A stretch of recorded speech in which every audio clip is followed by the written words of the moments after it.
What's up guys, Houndish here, and today we're jumping in with some Destiny 2 news. And for now we have a couple of reset updates and fixes for double loot drops, as well as changes to the Eververse calendar which we'll touch on. And then Bungie teased a huge TWAB update this week with changes for the December patch. And they also confirmed that they're planning some changes to Gambit in Year 5, updates to catalysts, and we've got a new interview about Savathun's arrival which is pretty interesting. On top of this though, news about Destiny 2 on Game Pass and expansions being removed, so be sure to take note of that if you use Game Pass. But getting into it, if you guys enjoyed the video, be sure to get subscribed to the channel to get the latest news. And initially to cover some reset updates, this week we were due to get bonus rewards inside of Nightfalls, and players completing Nightfalls this week started to report that double rewards didn't appear to be dropping, so Bungie Help tweeted and said we've resolved an issue where bonus Nightfall rewards were not active at the weekly reset, and those rewards are now successfully enabled. So just as well they got a fix for that one, considering double loot was also rescheduled from last week. And you can now farm away in the Nightfalls to your heart's content and actually get double drops. Another thing to mention though is the Eververse schedule. It does appear to have been modified. Of course, we normally take a preview of today in Destiny's Eververse schedule, and we were supposed to be getting the ornament for Dead Man's Tale, and so either there's an error in that schedule or Bungie actually updated it, and instead we have the Symbol of Rule ornament for the Aegis Scepter. And that schedule actually stops after next week. And so possibly in a patch, Bungie will update that schedule. Then of course we'll probably see new items starting on the 7th of December anyway. So hopefully this week is just a bit of a blip. However, the main thing that Bungie seemed to be teasing about this week will be the TWAB that we're going to see on Thursday. So Kevin Yanis teased that it's going to be a long one. DMG added that it's already 4,000 words. And Cosmo also added that there are 18 pages of it currently, with an additional poke at Shadow Dive from DMG. So be sure to stay tuned for Thursday when we're going to get that pretty significant update on ability tuning in December. Next though, if you are a Game Pass player, Microsoft have recently confirmed that on December 8th, Destiny 2 Beyond Light, Shadowkeep, and Forsaken will be leaving the Game Pass. So if you're currently playing those expansions on those platforms, definitely bear it in mind. In the case of Beyond Light, once that's taken off the Game Pass, presumably even access to things like Stasis will be changed. So definitely bear it in mind, and also Xbox say you can use your membership discount to save 20% on a purchase of any of those. The one thing I would add is just bear in mind not to purchase Forsaken, as the campaign is going to go free to play in December anyway, and then the expansion is actually being vaulted in February. So unless you really want to play Forsaken between now and February, there would be very little reason to make that purchase. Either way, give us your thoughts down below and I'll link that Game Pass info in the description. Moving on, players pointed out that of course Trials has seen updates nearly every week all season, but Gambit hasn't been updated in 368 days. Players also indicated that they'd be interested in a Gambit Labs. And so DMG said the team is looking at Gambit during the year of Witch Queen. We understand the frustration on Silence, and we've made some hints along the way, but have yet to say anything specific. And so from that, it's possible that we won't actually see Gambit updated during the Witch Queen era, or immediately around the expansion, right? However, they've confirmed that at some point in Year 5, they are looking at slightly more holistic Gambit changes. And then DMG added that Trials and Trials Labs are our first swing at updating support for ritual activities. It isn't just a testbed for improving Trials, but looking at our internal processes for patchwork and prioritization so it can improve our workflows for future ritual support. And so suggesting what they've learned from updating Trials so regularly this season is that they can apply that to other ritual activities, right? However, whether we're going to see that in other ritual playlists is a different conversation. But there should be some updates for Gambit in Year 5, so give us any thoughts you may have.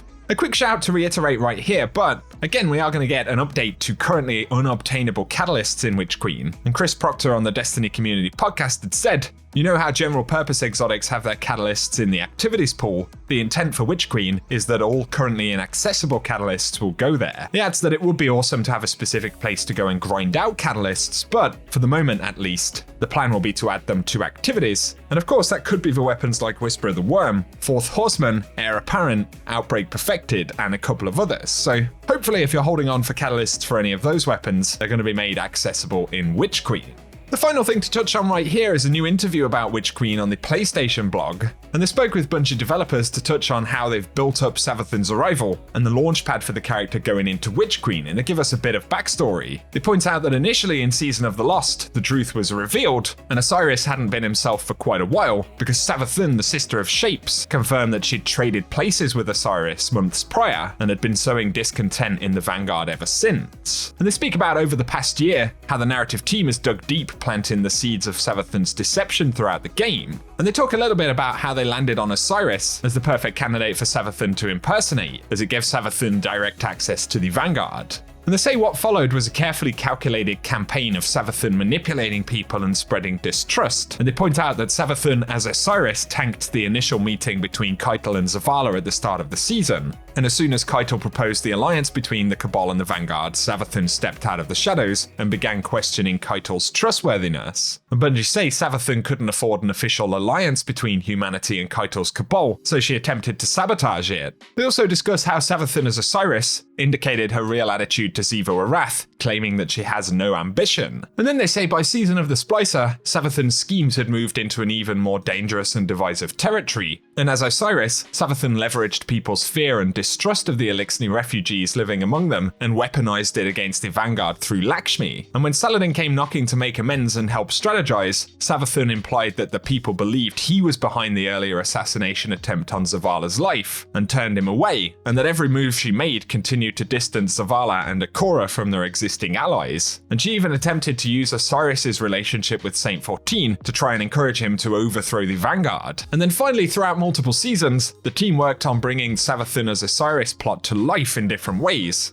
And they knew that the big reveal for Savathun would need to make an impact. But they also knew that many players would have seen information on Witch Queen after the Destiny showcase, so the decision was made to put Savathun's admission front and center immediately in Season of the Lost. And interestingly, they say, at the time we were working on Season of the Lost, we didn't yet have a character model for Savathun, so we had to get creative with her on-screen transformation and how she'd maintain a physical presence in the world leading up to Witch Queen. So the frozen version of Savathun we see right now was something they had to create without fully knowing what Savathun was going to look like in the Witch Queen version of the game, which is an interesting development insight. And that's the bulk of the interview really. I just thought it was interesting how they highlight all of the different interactions over the last year and how Savathun has continuously influenced the story arc. Definitely something worth recapping on. But for today guys, that is everything we have to round up in this video. Of course, once again we are in that slightly quieter time for Destiny 2. We're going to get those major TWAB updates for the next couple of weeks. I would also assume Bungie will talk a little bit about the 30th anniversary and content that we're going to get with some trailers and reveals fairly soon. So if you want to stay up to date with everything related to Destiny 2, definitely get subscribed to the channel and turn on notifications down below, as we get all of the Destiny news first right here on the channel. Otherwise, I appreciate you guys tuning in. Feel free to give us any of your thoughts in the comment section, and if you have enjoyed the video, a rating down below really helps us out on the channel. But otherwise, thanks for tuning in, and I hope you guys have an awesome day.